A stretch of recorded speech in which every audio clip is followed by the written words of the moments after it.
glória, a Ele a honra para sempre. E tudo no seu templo diz amém. E tudo na Insegec diz glória. Ou seja, tudo nessa igreja dê a glória e o louvor àquele que é digno de receber toda a honra e toda a adoração. E quem concorda comigo, diga amém. Amém. Graça e paz, igreja do avivamento. Amém.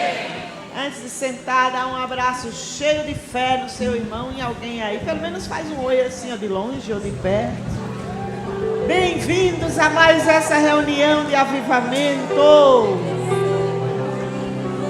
Para você de casa também que nos ouve, obrigada pela sua companhia. Até aqui tem nos sustentado. Obrigada. O Senhor e a fé. Amém? E por isso nós estamos alegres. Glória a Deus por isso. Hoje nós vamos compartilhar rapidamente aqui algumas coisas que existem no nosso coração acerca desse tema tão vasto que é avivamento. Essa igreja nasceu através de um avivamento. Quantos sabem disso? Amém? Então, os que não sabem, fiquem sabendo, tenham essa informação. E Deus visitou o Brasil nos anos 80, depois nos anos 90, e trouxe uma palavra de restauração a muitas e muitas denominações, muitos ministérios foram levantados, e Deus, na plenitude do tempo do propósito dele, fez a Insegec nascer, como fruto desse avivamento. Então, nós nascemos orando por avivamento, sonhando com avivamento no Brasil e nas nações da terra. Não vou aqui gastar muito tempo na conceituação a respeito de avivamento. Muitos sabem, avivamento é sinônimo de avivar, é sinônimo de tornar a vida, de reviver, vivificar, despertamento, não é? Poderíamos usar várias coisas. E lá nos primórdios dessa igreja, existia uma cláusula no nosso pacto, na época era a aliança do discípulo com a igreja, que chamávamos pacto, que dizia que cada discípulo deveria buscar um avivamento pessoal e contínuo. A senhora lembra disso, pastora Malu, Neide? Vocês lembram disso? Um avivamento pessoal e contínuo. Né? E eu dava aula para as moças e ensinava isso. Na nossa escola, antes do culto, temos escola, e eu ensinava isso e ficava olhando e orando, disse: Senhor, eu não quero isso somente como um conceito, eu quero isso como alguma realidade na minha vida. Eu fui alguém que se converteu no catolicismo ouvindo uma palavra que trouxe salvação e libertação para mim. Eu não conhecia as conceituações que existem sobre essa palavra. E só conhecia o ambiente da renovação carismática católica, onde se tem uma chama acesa pelo Espírito Santo, um amor pela oração e um amor pela palavra.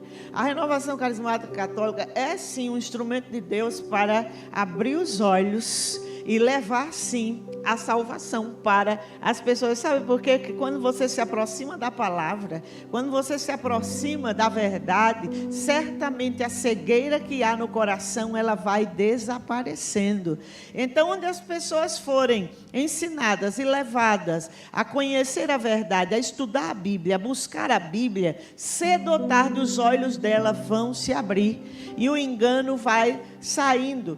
E eu comecei, Patrícia, você pode soltar aí chaves do avivamento, por favor, nos meus slides. Eu comecei a orar e a buscar a Deus. Eu era muito inconformada com a realidade da igreja que eu vivia. Existia no meu coração um desejo de viver o que estava nas páginas de Atos dos Apóstolos. Parecia aquilo tudo muito distante. Quando eu olhava para as páginas de Atos e para o ritualismo da igreja em que eu vivia, os rituais, o culto frio, sem vida, sem envolvimento com com Jesus, a pessoa de Jesus tão distante, aquilo me fazia pensar e orar. E muitas vezes chorei naqueles templos, né, depois daquelas reuniões, por sinal, muito animadas, viu? Não era morta, não, era animado. Apesar de estarmos na idolatria, mas existia uma sede de buscar a Deus. E eu tenho isso como um princípio, aonde há pessoas que buscam a Deus com verdade, com sede, Deus se manifesta àquela pessoa. Quantos creem nisso aqui? Mas e se a pessoa estiver no espiritismo, isso pode acontecer? Pode acontecer a pessoa estando num pecado de prostituição, a pessoa estando bem distante de Deus. Você acha que isso pode acontecer? Sim, buscar-me-eis e me achareis, quando me buscardes de todo o vosso coração. E isso eu estou falando dos anos 90, 91, 92. Passei por um processo de conversão durante 3 anos, mais ou menos. A palavra foi trabalhando dentro de mim. Mas, quando chega o ano de 94, esse mover do Espírito dentro do meu coração, ele foi crescendo mais ainda. A Bíblia, meus cadernos de devocional, eu ouvi as ministrações da missionária Valnice Milhomes, que eu pedia pelo correio o material dela. E um dos primeiros, um seminário chamado Plano da Redenção, que para mim trouxe muita luz, e até hoje eu vivo na luz daqueles princípios, porque eu era líder católica, mas mesmo assim eu não tinha revelação do que certas verdades diziam, ou queria dizer na Bíblia. E nós fazíamos seminários, nós ensinávamos as pessoas a evangelizar, nós saímos de 2 a 2, de porta em porta nas ruas. Sim, não éramos um grupo só de assistir missa e ir para casa. Tínhamos visita aos enfermos, procurávamos quem estava doente para visitar e orávamos por essas pessoas, fazíamos coisas bem básicas da fé, mas existia uma vontade muito profunda de conhecer a Jesus, mas eu não tinha luz quanto à salvação. Eu não tinha luz quanto à libertação mais profunda da alma do homem. Eu não compreendia na sua essência o plano da salvação. E foi através dessas ministrações, compreendendo que Jesus veio ser o que eu era para que eu me tornasse o que Ele é. Ele veio ser filho do homem para que eu me tornasse filha de Deus. Ele veio tomar o meu pecado para que eu experimentasse a sua bênção. E que na cruz do Calvário houve uma troca. E que eu estava ali, o meu pecado foi julgado, mas eu recebi perdão, eu recebi vida, eu recebi cura. Então aquelas verdades, elas saíram das letras e começaram a se tornar vida dentro de mim. Isso foi uma mudança. Isso foi uma mudança. Ali houve um avivamento na minha vida, um despertamento. Houve um entendimento sobrenatural de Deus a respeito dessas verdades que foram fortes no meu coração, né? Então, avivamento, na verdade, é algo que o Espírito Santo faz. E Deus tem chave de avivamento para nós. Chave é uma maneira de dizer. Estamos no ano das portas, eu tinha que fazer uma relação com as portas. Vamos entrar nas portas. Não somente olhar para as portas, pregar sobre elas, mas passar por elas, experimentar o que Deus tem para nossas vidas. Quem concorda, diga amém. Mas quem quer entrar na porta do avivamento para a sua vida? Não vi todas as mãos aqui. Quem aqui deseja experimentar um verdadeiro derramar de Deus sobre você? Então, eu posso viver um avivamento? Você acha que você pode viver um avivamento? Eu posso viver? Pergunta aí para a sua vizinhança. Você pode viver um avivamento? O que é que você acha? Você acha que você pode viver um avivamento, Abel? Eu posso viver um avivamento, sim. Esse despertamento, esse derramar do Espírito.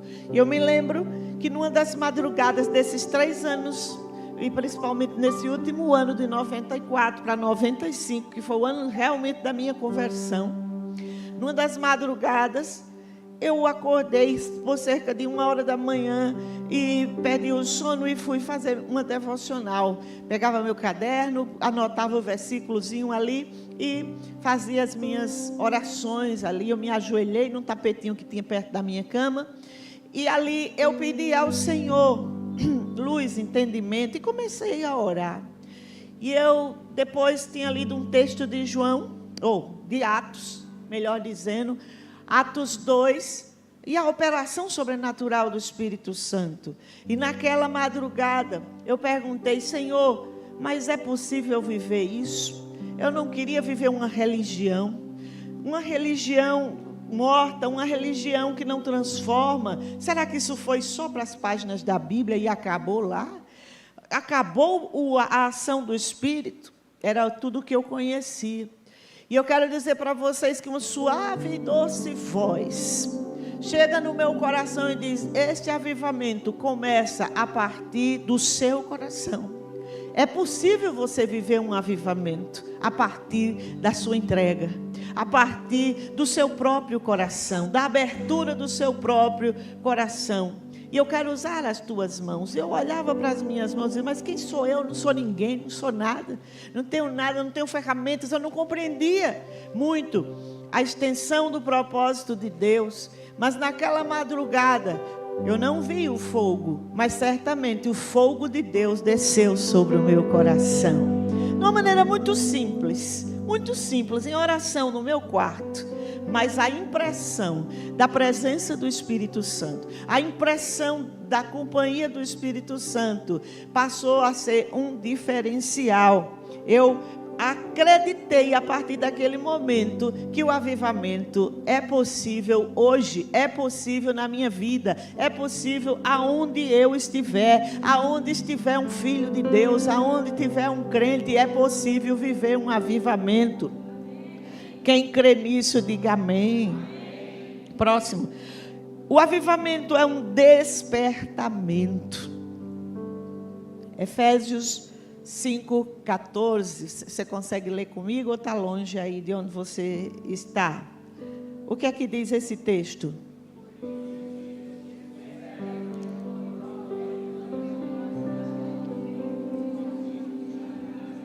Desperta, tu que dormes. Deus está chamando a igreja para despertar. Mas como? Esse versículo não é só para descrente, para pregar salvação para alguém? Não. Mas essa palavra também pode ser aplicada para nós. E o Espírito Santo, naqueles anos ali, estava me dizendo: Enei, desperte do sono da idolatria, desperte do sono, não é, dessa incredulidade, desperte desse sono, dessa frieza espiritual, desperte desse desinteresse pelas coisas espirituais. E o Espírito Santo estava me chamando para fazer essa conexão. Desperta, tu que dormes. Mas que sono é esse? Certamente nós como igreja podemos também viver debaixo de certos sonos que traz uma letargia, que traz uma paralisia. E eu vivia literalmente debaixo do sono de Roma, do espírito de Roma. E Deus levanta em Sejeque justamente para ser uma voz profética nessa nação e trazer uma das suas principais mensagens. Essa igreja nasceu com uma vocação de sair de Roma e voltar para Jerusalém. E como que Deus foi me tirar exatamente de Roma? Através da palavra no poder do Espírito, através da palavra revelada. As letras saltavam da Bíblia e entravam no meu coração e se tornavam vida e quebravam cadeias e abriam caminhos de entendimento de coisas que eu não entendia antes, mas que a luz do céu foi brotando no meu íntimo. Isso foi trazendo uma compreensão, foi trazendo uma transformação. Por que eu digo que aonde tiver uma pessoa que busca a Deus, Ele vai se manifestar? Irmãos, eu não tinha pastor, eu não conhecia crente. O único crente que eu conhecia era aquela mulher da televisão que eu assistia de 8 em 8 dias ali, e aquela palavra foi se tornando real dentro de mim. Era muito distante essa coisa de igreja evangélica. Eu não tinha... Eu acho que tive um amigo no primeiro grau que era meu colega e que eu queria aprender violão, e ele começou a me ensinar uma ou outra canção dos evangélicos, mas só foi meu contato de conhecer uma ou outra canção, mas não ia para nenhuma igreja, nunca tive amigo pastor até aquela época, mas o Espírito Santo pula qualquer barreira, afinal não há barreiras para o poder do Espírito Santo de Deus. Você deseja? Você quer? Hoje, nessa cadeira onde você está, pode começar um poderoso avivamento na sua vida. Simplesmente ao ouvir uma palavra, simplesmente ao cantar uma canção, simplesmente abrir o coração para ter uma compreensão maior do que Deus tem para a sua vida, simplesmente em abrigar a palavra dentro do seu coração e deixar com que o Espírito Santo possa moldar você. Ali houve um despertamento e Deus disse: Ney, sai de Roma. Meu Deus, mas Roma não era apenas ir para a missa. Roma não era apenas fazer os rituais, rezar o terço. Roma não era apenas a liturgia católica. Roma, eu fui descobrindo dentro de alguns anos que Roma era muito mais do que isso. Era uma maneira de pensar, era um sinônimo do sistema mundano, do sistema de engano, do sistema espiritual de engano da Babilônia, que com os séculos foram se passando e a Roma entrou em ação e se perpetuou através do pensamento, através da linguagem, através das letras, de toda forma de comunicação e de educação ao longo dos séculos.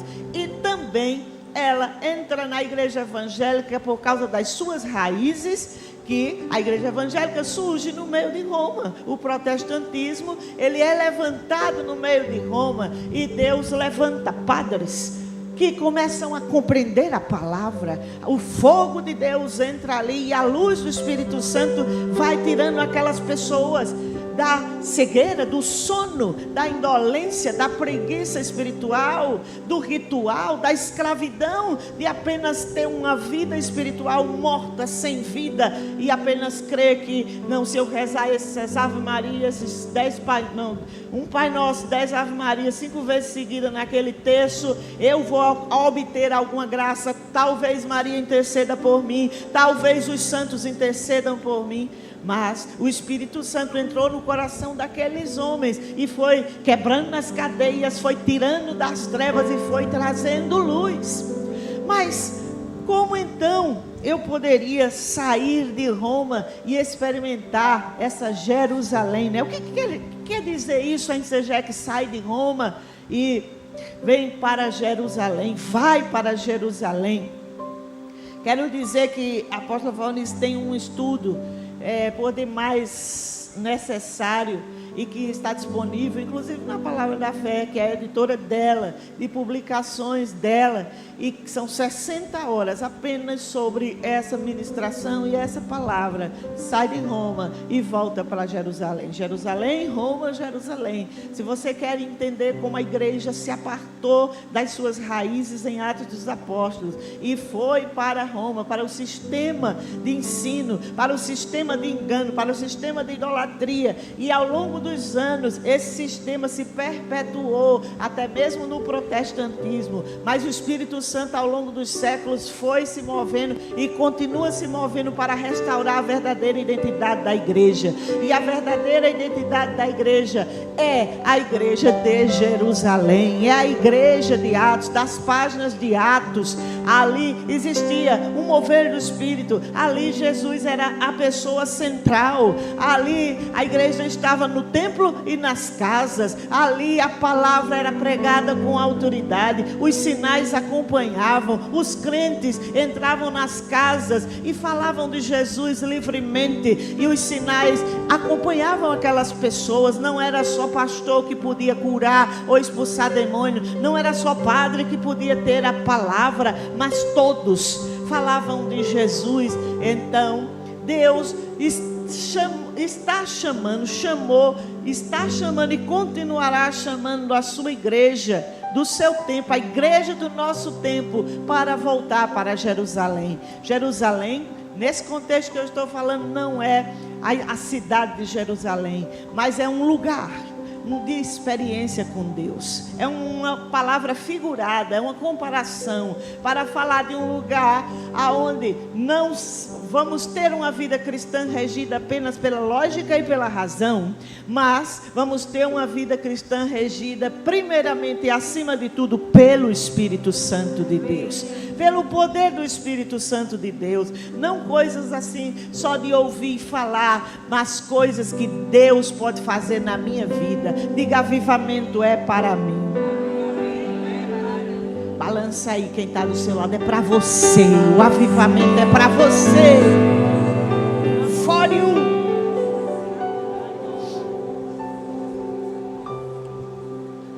Próximo. Avivamento é uma aproximação de Deus. Tiago 4:8. Chegai-vos a Deus, e Ele se chegará a vós. Limpai as suas mãos, pecadores, e vós de duplo ânimo, purificai os vossos corações. Chegai-vos a Deus, e Ele se chegará. Olha, vai ter avivamento, Ele vai se chegar a nós. Isso é avivamento. Quem quer andar com Deus aqui? Quem quer ficar mais pertinho de Jesus? Né? Quem quer viver no aconchego da presença de Jesus, nesse avivamento? E vai para lá e vai para cá, e é Jesus de manhã, de tarde, de noite. Essa comunhão pessoal. Roma nos ensinou que o relacionamento seria apenas através do ritual, das missas e depois dos cultos. E depois as pessoas têm uma vida desprovida de relacionamento. E Deus parecia inatingível. Os sacerdotes tomaram o lugar da oração pessoal. E apenas através das indulgências, apenas através do ritualismo, você poderia obter alguma graça. Dê esmola e você vai ser salvo. Pague uma indulgência, compre uma indulgência, que eram os títulos de salvação que o catolicismo vendeu por séculos. Tudo isso era uma estrutura de engano que foi perpetuada. E por que o povo acreditava? Porque aonde não há luz, há apenas o sono da lerdeza, o sono da paralisia, do engano. A igreja quando ela está debaixo do poder do Espírito de Roma, ela é pesada no sentido de evangelismo, é pesada no uso dos dons. A igreja se torna mentalmente uma multiplicadora de mensagens, de sermões preparados. Podem ser até bonitos, mas frios e desprovidos do poder do Espírito Santo. A igreja de Jerusalém não era uma igreja onde só se falava coisas bonitas, ou onde só se falava coisas preparadas. Não, o povo normal, simples, no dia a dia, falava de Jesus e Jesus ressuscitado. Falava de Jesus e Jesus poderoso, forte. Não era uma coisa longe, era no seu dia a dia. E eu quero esse avivamento. Eu quero viver todos os dias esse avivamento de comunhão, de relacionamento, de oração, esse avivamento de estar junto ao Senhor, e o Senhor comigo, saber que eu sou dele e ele é meu. E eu sei que nesses dias, trazendo para o nosso contexto aqui, Deus está chamando essa igreja local para viver avivamento, para sair da superficialidade, para sair somente da frieza espiritual, para sair da indolência, da insensibilidade, da falta de percepção espiritual e de compreender o nosso destino, de compreender a nossa missão. O Senhor está nos chamando para entrar nessas águas que a apóstola Raquel bem falou aqui nesses dias, e não se satisfaça com água só no dedinho do pé. Eu quero mais, eu quero nadar nas águas do Espírito Santo de Deus. Tem mais alguém aqui que quer nadar comigo? Aleluia! Avivamento é uma aproximação. Próximo. Tem vários avivamentos na Bíblia. Poderia escolher aqui dezenas. Não vou passar muito tempo falando sobre eles, mas poderia falar do avivamento de louvor, de adoração, de quebrantamento de Josafá. Que coisa linda, né? Josafá, quando ele vence ali aquela batalha, põe os cantores na frente e houve vitória para o povo de Israel. Louvor, adoração, tem alguma coisa a ver com avivamento? O que vocês acham? Sim. Deus pode se manifestar através do louvor? Sim, é claro que pode. Como é que se pode vencer uma batalha colocando cantor e colocando tocador na frente do exército? Que coisa mais burra, racionalmente falando. Mas as loucuras de Deus, elas são sabedoria, elas são chaves para destravar a nossa vida e a nossa história. Eu poderia falar do avivamento de Nínive, quando o profeta Jonas é convencido pelo Espírito a falar aquela cidade impenitente, e ele endurece o coração, mas mesmo assim Deus o faz voltar, mesmo que passou pelo ventre da baleia no mar, quando a tempestade chega e ele ali tem um concerto com Deus. Antes do avivamento chegar a Nínive, ele precisou chegar no coração de Jonas, no ventre de uma baleia. Porque às vezes os missionários, as pessoas chaves para o avivamento, elas podem estar presas no ventre de algumas baleias. O ventre da baleia pode ser compreendido numa aplicação das mais simples possível, como o lugar aonde nós ficamos presos e não conseguimos nos mover, mas refletimos sobre o nosso chamado, sobre a nossa missão, e vamos pensar o que é que Deus me chamou para fazer, e como o nosso coração às vezes não quer o que Deus quer. Em dias de avivamento, o nosso coração se rende ao que Deus quer, mesmo que isso seja fazer coisa que você não quer fazer. Jonas não queria voltar para Nínive. Nínive era um povo muito mau, muito ruim, e que ele não queria levar salvação e pregar uma mensagem de arrependimento. Muitas vezes nós também não queremos pregar a certas pessoas, nós não queremos ensinar a certas pessoas, e ainda mais quando nós sabemos o currículo da pessoa, quando nós sabemos o caráter moral das pessoas. Que povo terrível era o povo de Nínive. Mas Deus chama aquele homem. Onde nasce o missionário nasce aonde as chamas do avivamento entram no coração de uma pessoa.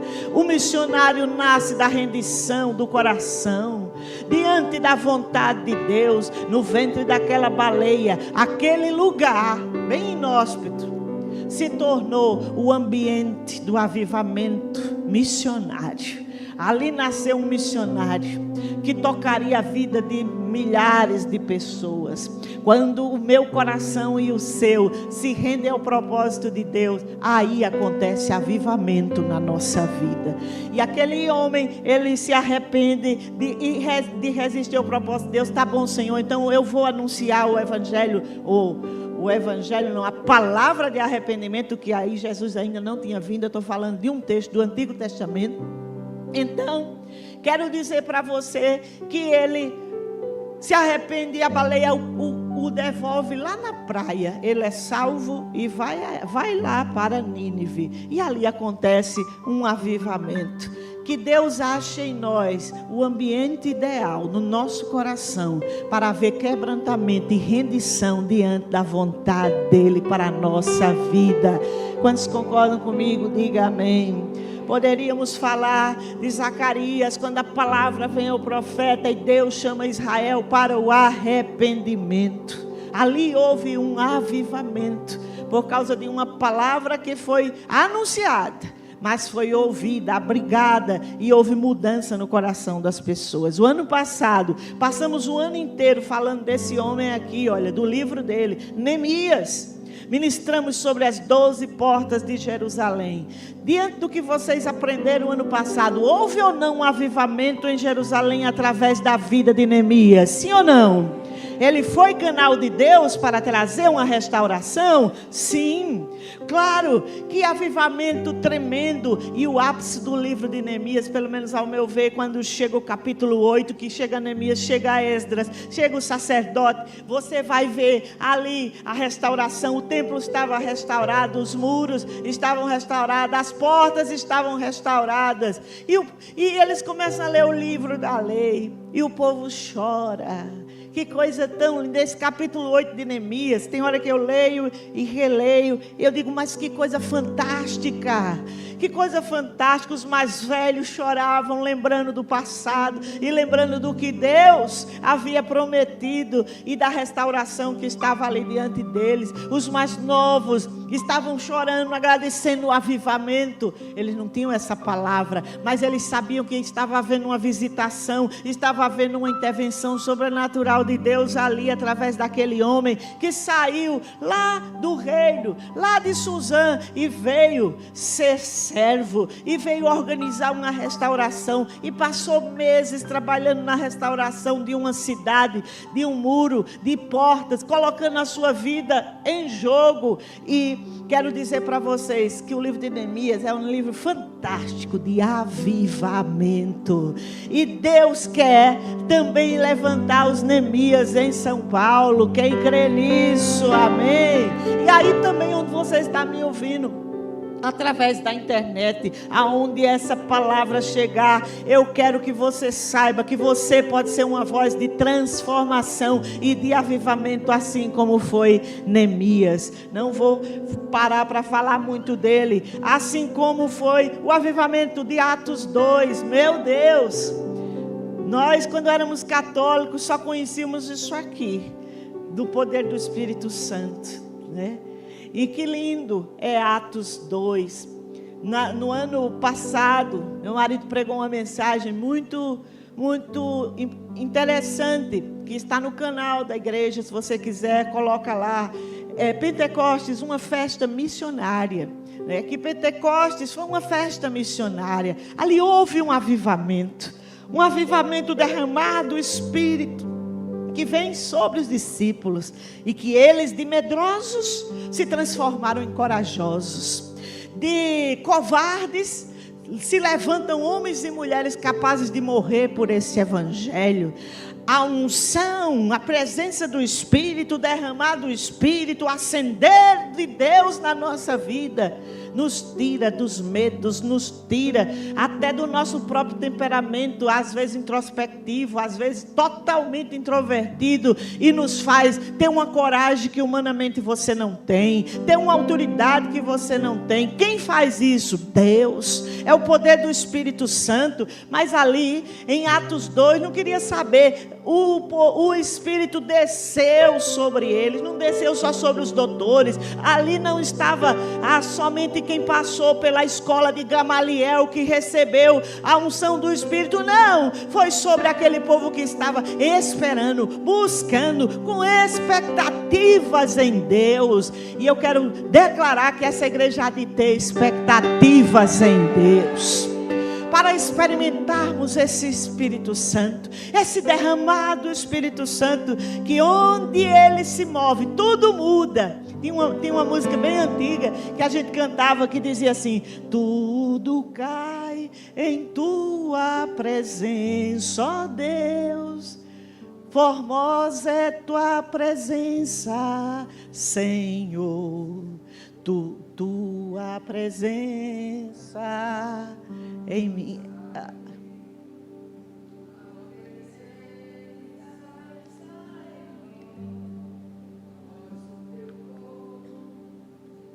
Cadê você, Bruna? Você sumiu, você não para me salvar aqui de cantar.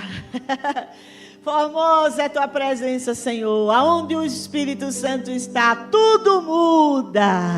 Diga: eu quero viver com Ele todos os dias da minha vida. Aleluia. Vai haver um avivamento em São Paulo. Vai haver um avivamento em São Paulo. Quem crê nisso? lá na minha casa, lá na sua casa. Diga: na minha casa, na minha vida.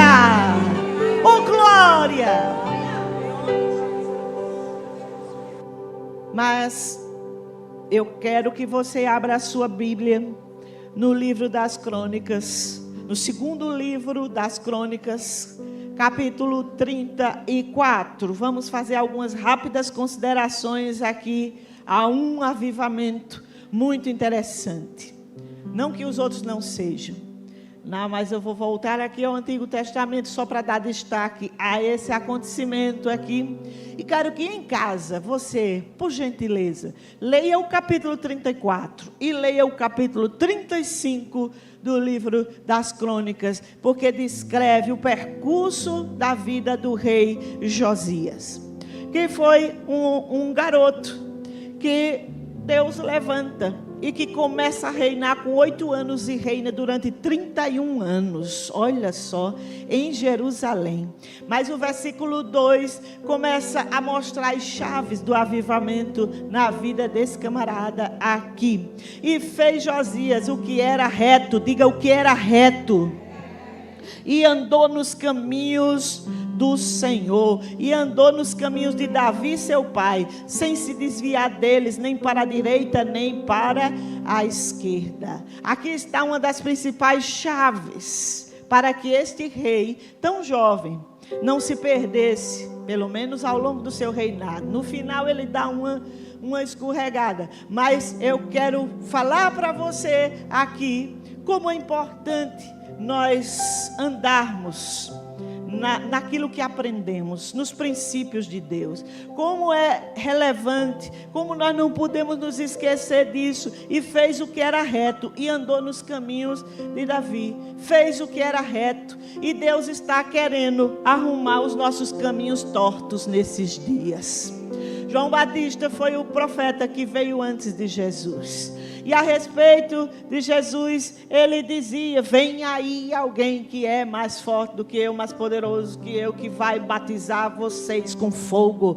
Eu batizo com água, mas vai vir alguém que vai batizar vocês com fogo. Aplanai, aplanai o caminho do Senhor, endireitai as suas veredas. Fazei veredas retas, porque Ele vem.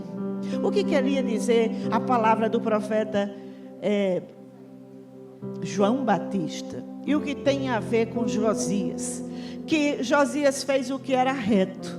João Batista anunciou que era preciso endireitar o caminho, fazer vereda reta. O que está torto? O que está fora do lugar? É tempo de endireitarmos os nossos caminhos. Se quisermos avivamento, se quisermos mais de Deus, irmão, toda pessoa que se aproxima mais de Deus, olha que coisa,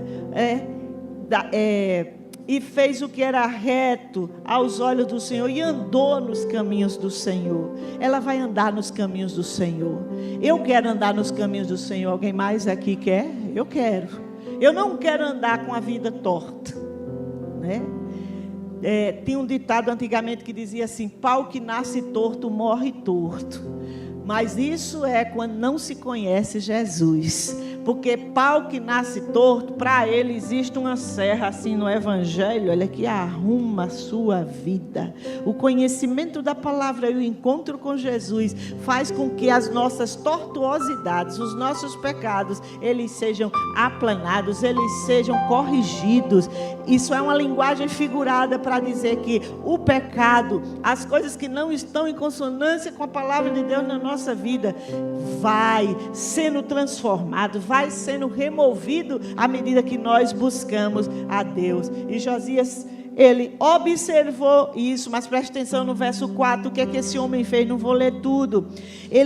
E derrubaram perante ele os altares de Balaíns, e cortou as imagens do sol que estavam acima deles, e os bosques, as imagens de esculturas e de fundição quebrou, e reduziu-as a pó, e o aspergiu sobre as sepulturas dos que as tinham sacrificado, e os ossos do sacerdote queimou sobre os seus altares, e purificou Jerusalém. Versículo 7. E tendo derrubado os altares e os bosques, as imagens de escultura, até reduzi-los a pó, e tendo cortado todas as imagens do sol em toda a terra de Israel, então voltou para Jerusalém. Eita!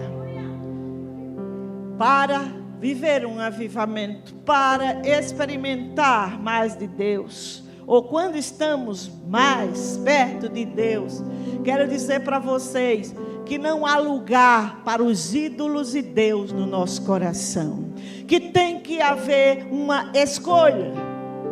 Talvez você diga, você vai pregar isso para os ídolos? Você não está aqui numa igreja, cadê as esculturas, cadê as imagens daqui? Nós temos outros tipos de idolatria. Hoje nós vivemos, né? Claro que existe a idolatria com as imagens, do mesmo jeito aqui da época desse rei, ainda existe, mas aqui para o povo evangélico, para a igreja evangélica, essa palavra ela se aplica de outra forma, de outra maneira. Poderíamos falar que é tempo de quebrar os ídolos do coração. Que ídolos são esses? O futebol pode ser um ídolo? Vocês acham que futebol pode ser um ídolo? Não pode não, é. Vocês já viram gente que vende tudo para pagar 350, 400, 500 reais para ter uma cadeira no estádio e ver o seu alviverde ou alvinegro, né, vencer? Nada contra. Não temos essa mensagem, você não pode jogar futebol. Não, futebol é legal, tem as suas coisas boas, sim. Claro, é um esporte, mas o problema que eu estou falando é o excesso. O que eu estou falando é o excesso, é a adoração. Mas mesmo assim, a idolatria é perpetuada. E não somente isso, você pode idolatrar seu dinheiro. Vocês acham que dinheiro pode ser um ídolo? Pode. Vocês já conheceram alguém assim que idolatra o dinheiro? Gente que faz tudo pelo dinheiro. Pelo dinheiro ele vende a mãe. Já ouviram falar em gente assim? Eu conheço gente assim. Para ter dinheiro é capaz de vender a mãe. E quanto mais o pai e os filhos. Aí é que vende rápido. Aí é que vende rápido. A idolatria tem destruído famílias. Quantas pessoas hoje não tem pai nem mãe dentro de casa para criar? Para criar no sentido de criar os filhos. Quantos filhos não são mais criados por pai ou por mãe? Por tanta coisa. Porque o dinheiro entrou em primeiríssimo lugar na sua vida. É dinheiro, então a questão é dinheiro. É por causa do dinheiro? Aí eu não vou no culto. Primeiro dinheiro. Primeiro é o que eu vou fazer a respeito do dinheiro. Se é para o meu trabalho ou para o meu dinheiro, eu abro mão de qualquer coisa, eu faço qualquer negócio, eu passo a noite sem dormir, eu isso e aquilo. E o dinheiro às vezes pode ser um Deus na nossa vida, um ídolo, um balaim desses aqui que o Josias mandou quebrar. Ah, pastor, mas eu não tenho estátua. A idolatria vai muito além de uma estátua. A idolatria ela é espiritual. Você pode idolatrar seu corpo? Me ajudem a pensar. Alguém pode idolatrar o corpo? Lógico que pode idolatrar o corpo. Que maluquice é essa? Gente sendo transformado, jovens morrendo de problemas cardíacos, de tanto tomar anabolizante, bombas nas academias, porque o corpo passa a ser cultuado, o corpo passa a ser o cerne, o centro da questão, e a pessoa perde a razoabilidade, perde o discernimento. Não que você não vá se cuidar, mas eu acho que tudo com equilíbrio. Tudo com equilíbrio, sem você perder sua razão. Tudo que você idolatra, como é que eu vou saber se eu idolatro ou não uma coisa? É aquilo que você transfere a adoração, a expectativa do coração é para aquela pessoa. Eu posso idolatrar minha família? Conhece alguém assim? Já? Conhecer alguém na vida assim que tudo era família, o resto não prestava. Só quem prestava era a família dele, o resto não valia absolutamente nada. Nada. Tem gente que não abre mão de absolutamente nada Por causa da família. Família é um bem especial? É, mas deve ser colocada também no seu lugar. Quem amar o seu pai ou sua mãe, ou filho ou mulher, mais do que a mim, não é digno de mim. Ui! Quem disse isso? Jesus. Mas e a minha família?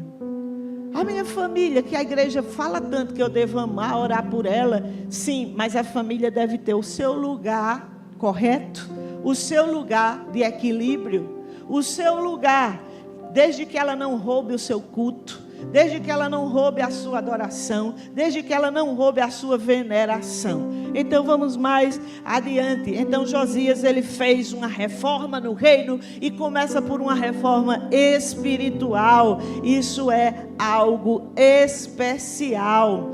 E é tão interessante. Mandou purificar o templo. Chama Ilquias, né? Olha, aqui eu estou no verso 8. Não vou ler tudo isso aqui para vocês.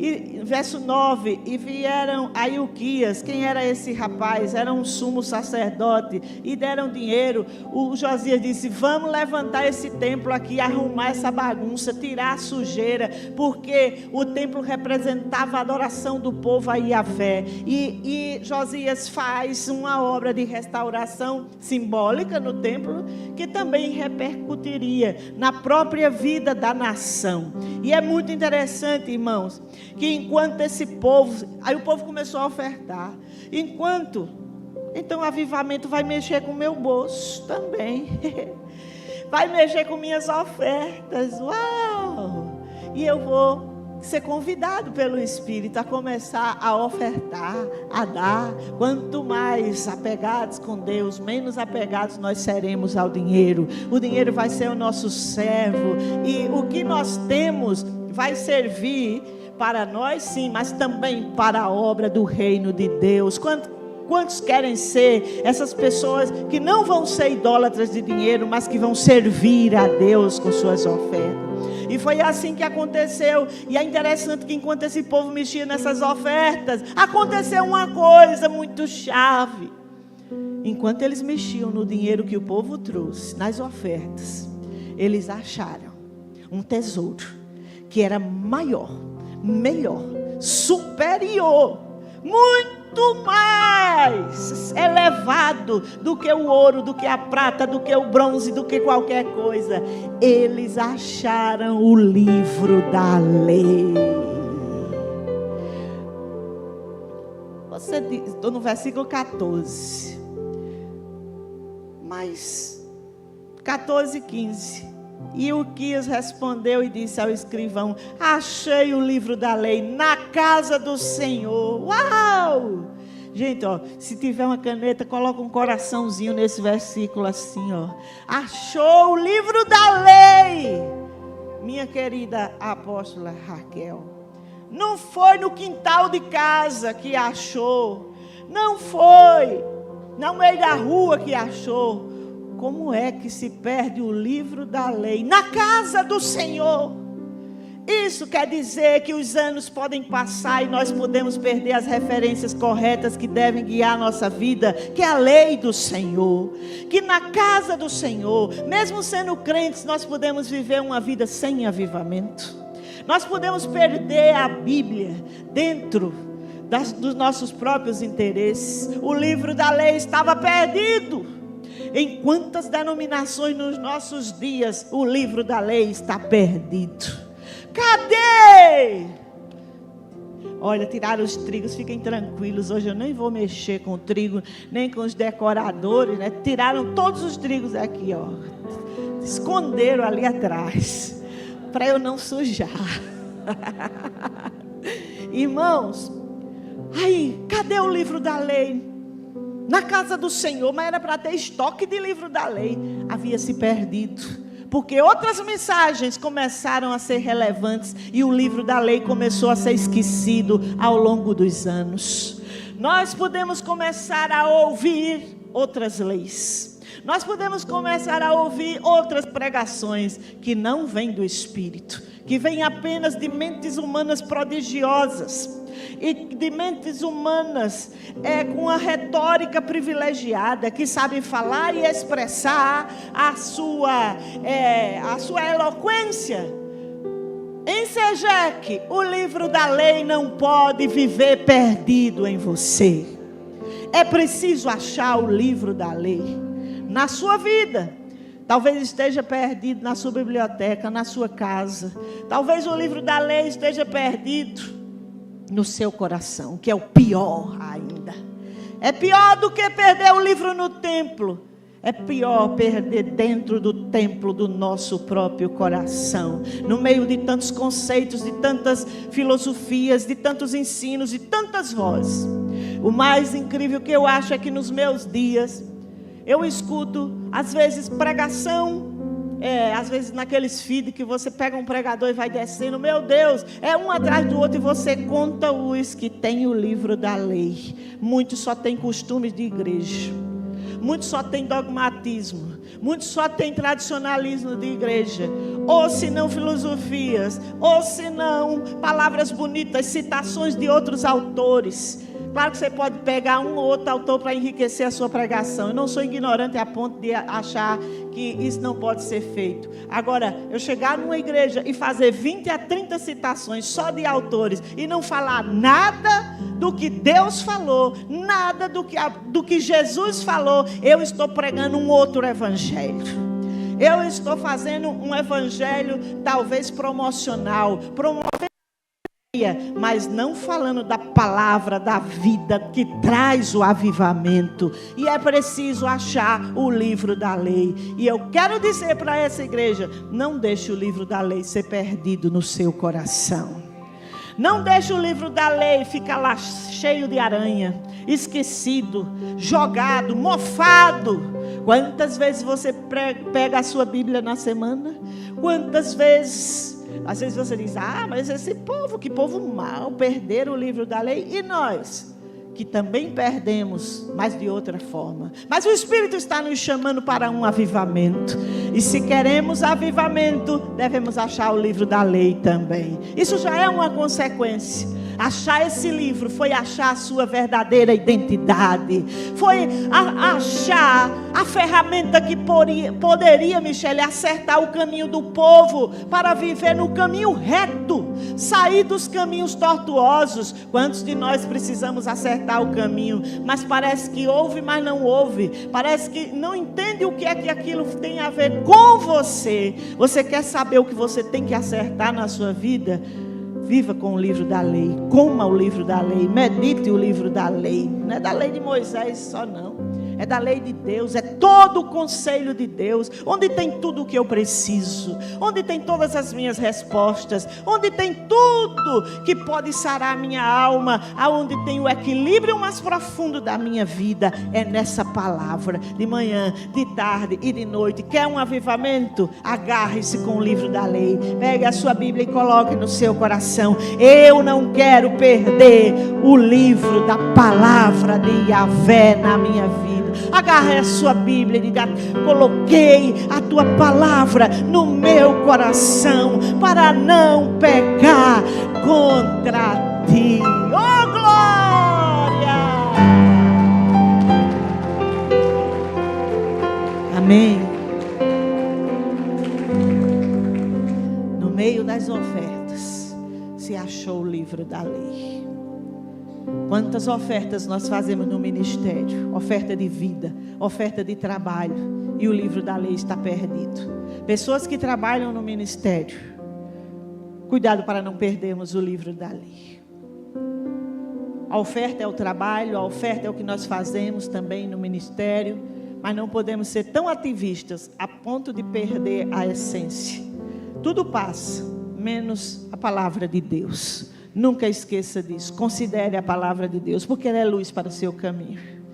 Porque é ela que vai lhe livrar das coisas mais terríveis. A revelação dela dentro de você, dentro do seu coração. E tem outros destaques, mas eu vou parar aqui. E eu quero dizer que no versículo 19: sucedeu, pois, que ouvindo o rei as palavras da lei, rasgou as vestes, se quebrantou. Oh, que coisa linda, né? O rei se quebrantou e rasgou as suas vestes e foi orar. Aleluia.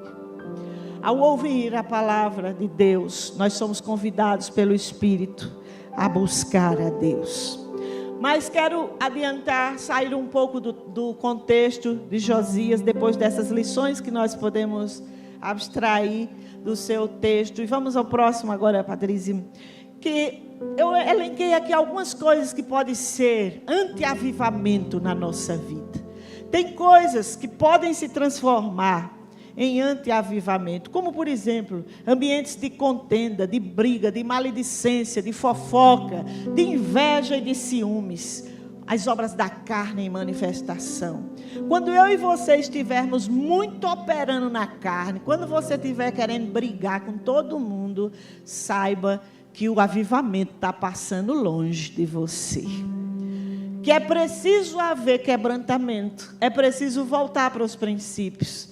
Quando você estiver querendo se vingar, desejando a morte dos seus opressores, daquele povo que faz mal a você, querendo que as pessoas se dêem bem mal, aqueles que lhe fizeram mal, saiba que é preciso se arrepender. Mas quem erra são eles, porque quem tem que se arrepender sou eu. Porque quem tem aliança com Deus é quem tem que se quebrantar e buscar de Deus o consolo, e buscar de Deus a ajuda, e buscar de Deus o conserto, irmãos.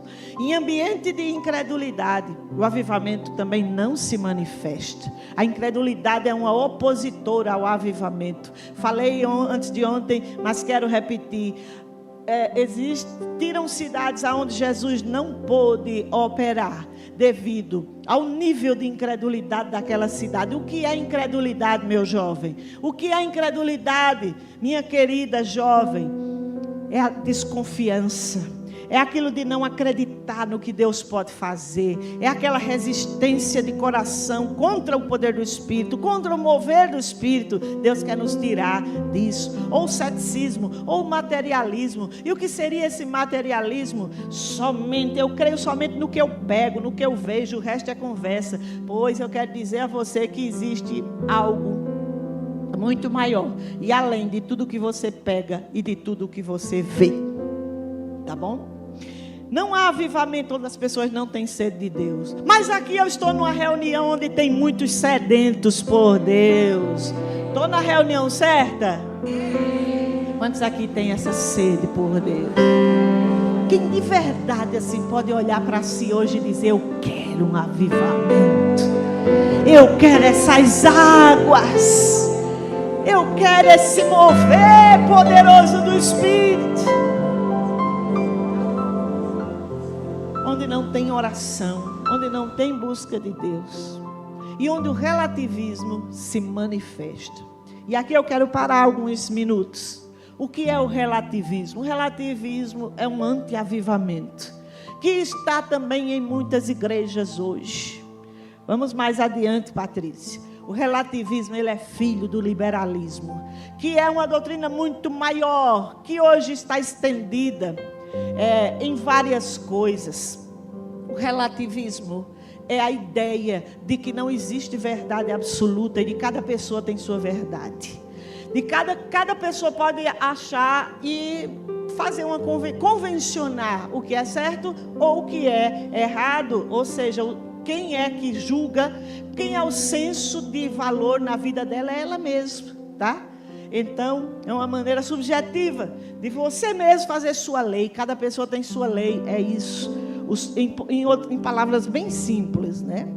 O relativismo, ele nos faz questionar a Deus e a palavra. E pega a palavra como se fosse apenas um livro escrito. Quantos pastores que já foram cheios do Espírito, hoje eu vejo, infelizmente, passar pelas páginas da Bíblia, falando apenas de conceituação, falando de coisas tão longínquas das Escrituras, com a mente cheia de relativismo.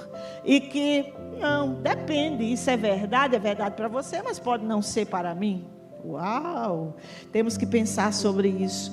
No relativismo, ou nesse liberalismo que está na igreja do nosso tempo, diga-se de passagem, há uma mensagem de desconstrução da família, aonde cada vez mais os jovens se casam mais tarde. Por que vocês acham isso? Existe uma operação filosófica que é acompanhada pela mídia, pela moda, pelas pessoas que propagam ideias que família não tem valor, ou até mesmo como um fruto do marxismo cultural. Marx foi aquele homem que pregou uma mensagem que influenciou os pensadores do seu tempo.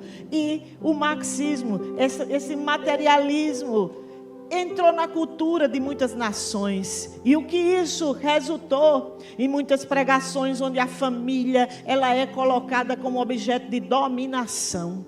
E se ensina aos jovens a rejeitarem a família. Essa história de dizer, família é você que escolhe. Quem disse isso, que você pode escolher qual é a barriga que você vai nascer? Duvide, Odó. Você só nasce de uma barriga, meu filho, ou boa ou ruim. Não tem esse negócio de dizer não. Família é do coração. Vai querer nascer assim de uma pessoa? Não é assim. Não é assim. Família não é você que escolhe. Família é Deus que coloca você ali.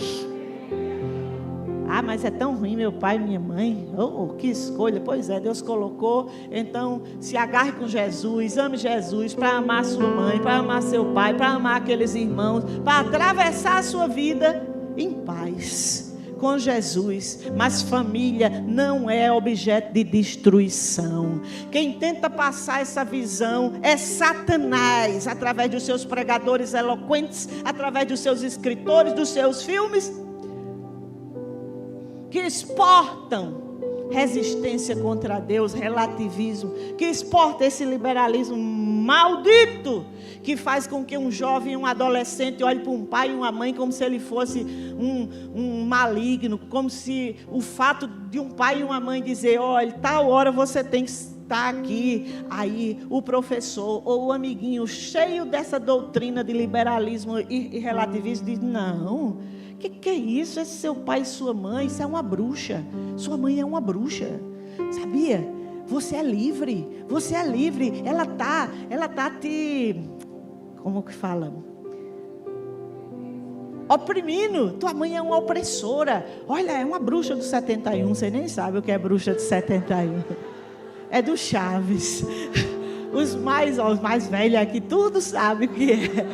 Os mais novos não sabem o que é a bruxa de 71. Era uma vizinha do Chaves, daquele desenho mexicano, tá? Né? Então, queridos, mãe e pai que coloca limites, que pede satisfação ao filho, não é bruxo e bruxa não. É mãe e pai que tem responsabilidade, que quer livrar do mal, que ama, que quer preservar seu filho. Mas o liberalismo diz... Toda pessoa que coloca uma regra em você quer lhe dominar. Porque o movimento hippie, as pessoas não tomavam banho, porque a convenção é que se tome banho.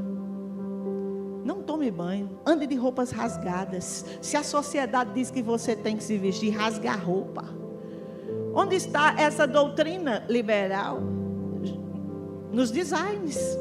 Ela está exatamente nos designs. Ela está exatamente nas pessoas nos estilistas também. Não estou dizendo que todo estilista é isso. Mas alguns estão tomados por esses espíritos.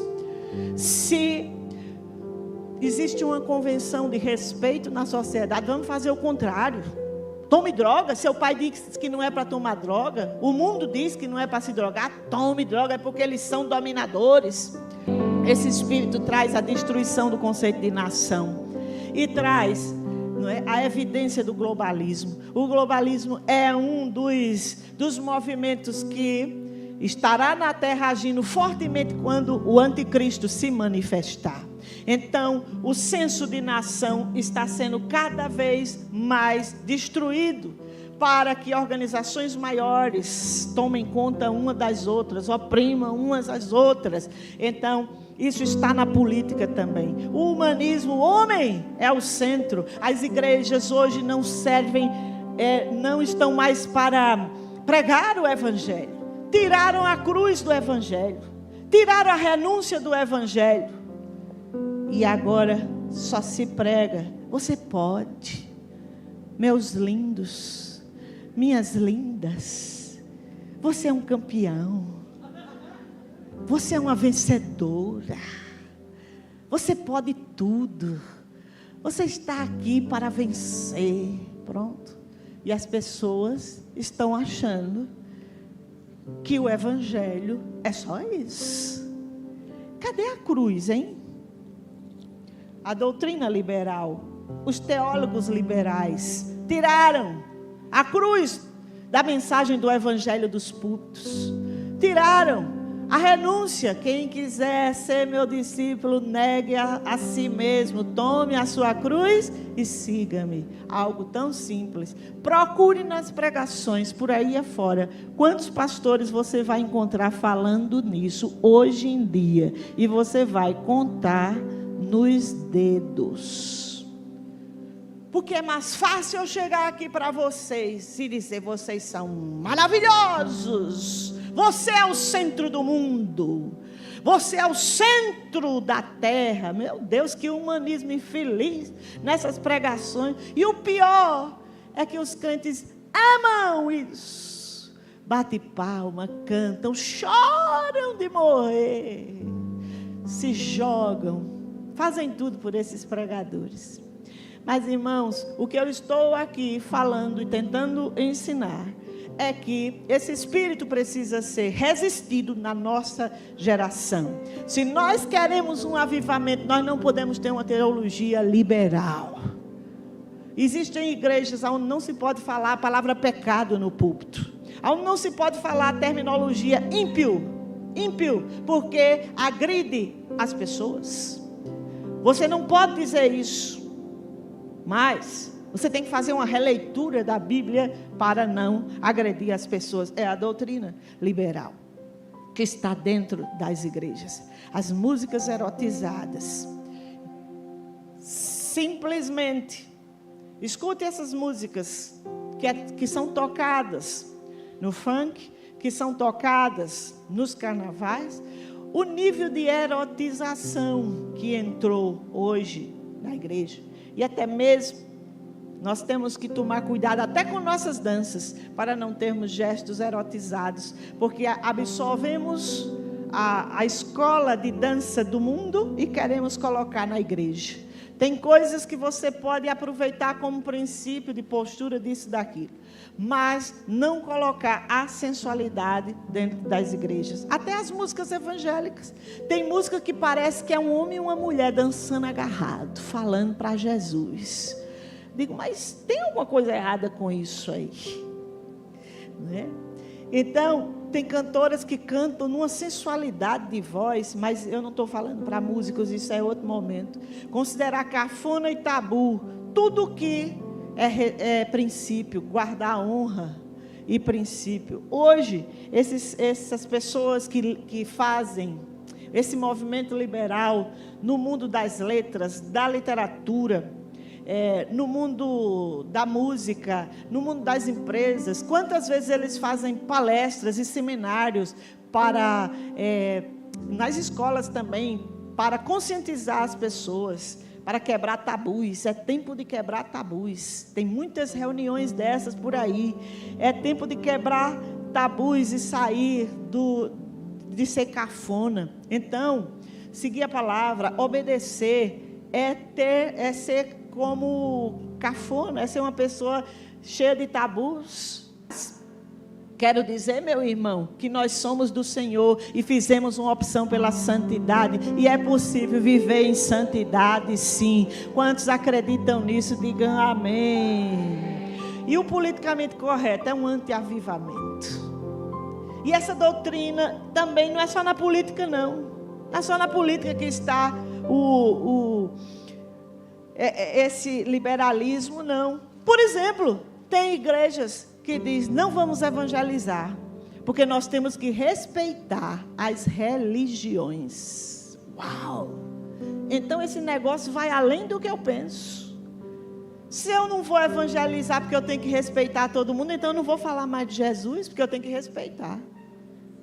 Eu tenho que respeitar o outro. Eu tenho que respeitar quem pensa diferente de mim. Se a igreja de Jerusalém tivesse entrado nisso aí, o evangelho não teria chegado até nós. Eu tenho que respeitar os gregos. Os gregos, cada dente era um deus. Cada bicho era um deus. Tanto do Deus dos gregos. Imagina o apóstolo Paulo respeitando a cultura grega e não falando de Jesus para aquelas pessoas. Mas está aí hoje.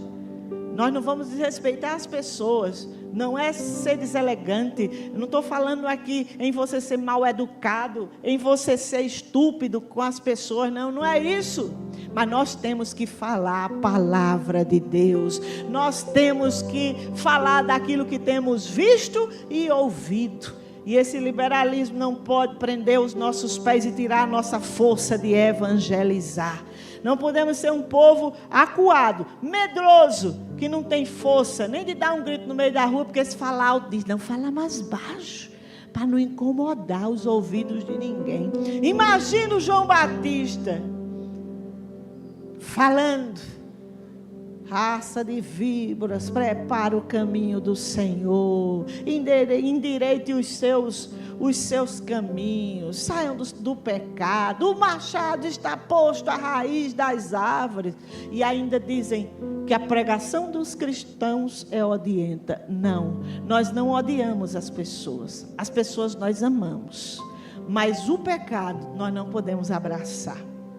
Por isso, infelizmente, tem muitas igrejas abarrotadas de inconversos, de pessoas que não estão convertidas a Cristo, aonde Cristo não é o fundamento.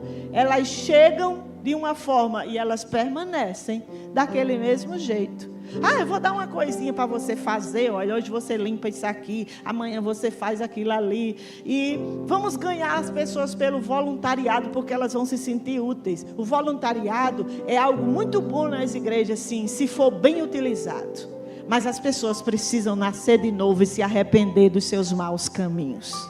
Nós não podemos enfraquecer, perder a força, e só para ter gente, nós vamos abrir mão do livro da lei. Quantas igrejas onde o livro da lei está perdido, no louvor, nas danças, no púlpito, nos departamentos. E é hora de resgatarmos as verdades do Senhor no nosso tempo. Quem concorda comigo, diga amém. Aleluia. O antídoto para tudo isso, glória a Deus. Eu listei aí várias verdades absolutas da Bíblia. Não vou falar sobre todas elas, mas poderia dizer aqui Gênesis 1, o primeiro versículo da Bíblia é um princípio. Quem disse? Deus disse. Ali está o seu poder criador. Foi Deus que falou e tudo se fez. Deus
Quem salva é o sacrifício.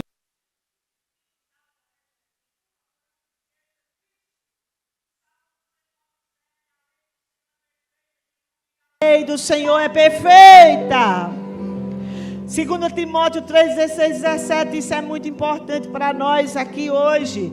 Toda a escritura é divinamente inspirada e proveitosa para ensinar, para redarguir, para corrigir, para instruir em justiça, para que o homem de Deus seja perfeito e perfeitamente instruído para toda boa obra.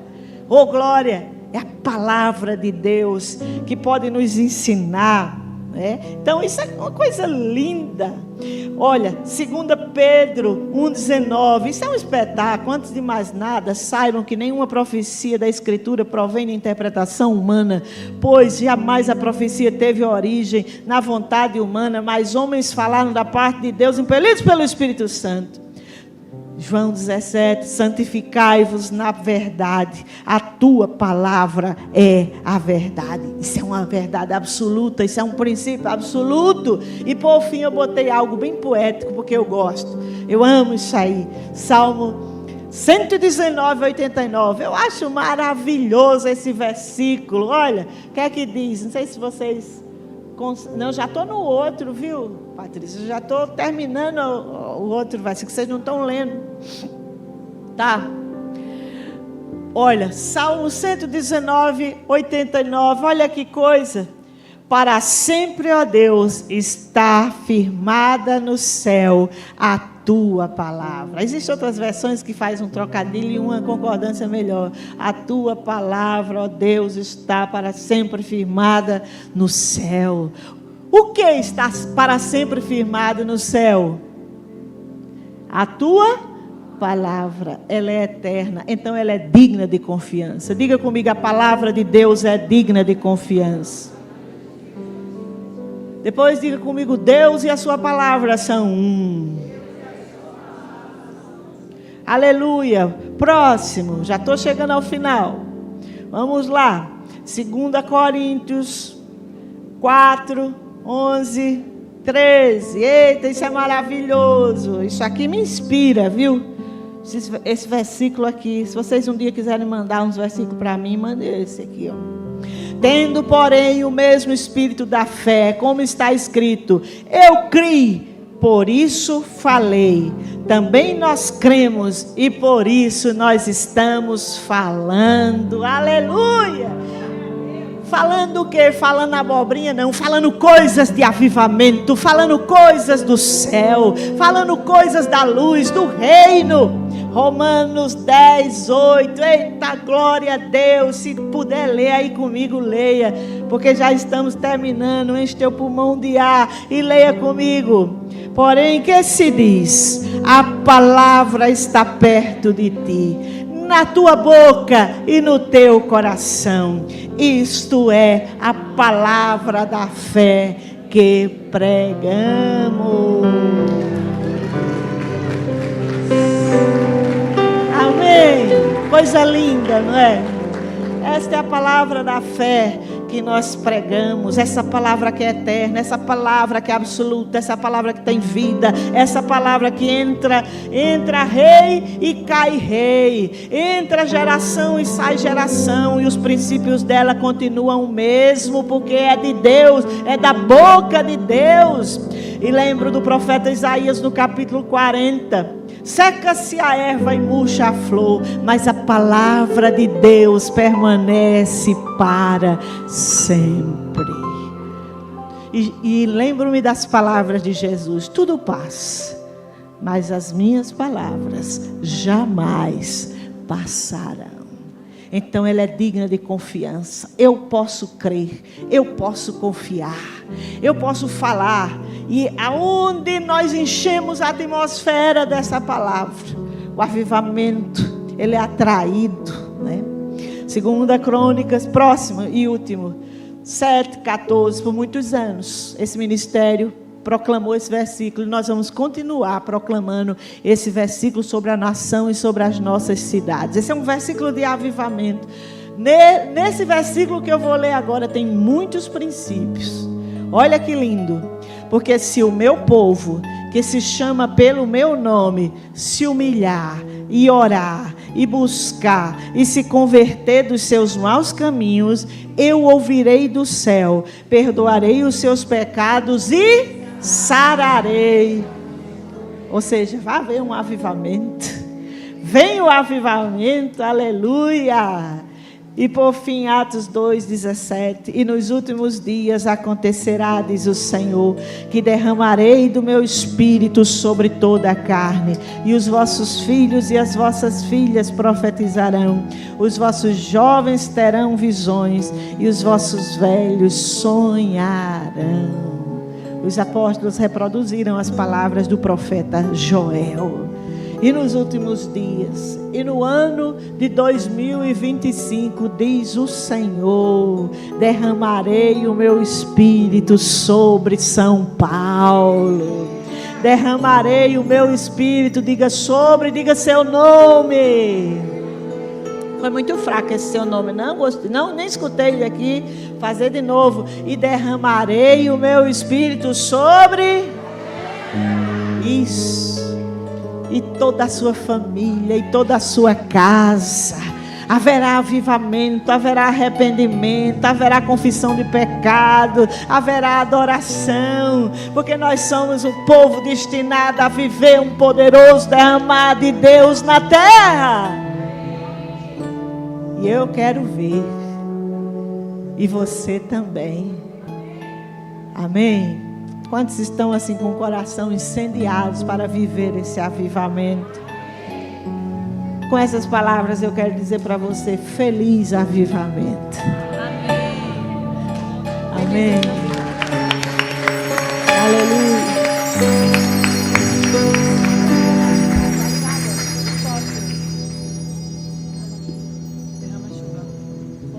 Tranquilo. Vamos ficar de pé. Temos ainda uma ministração da palavra. Aleluia.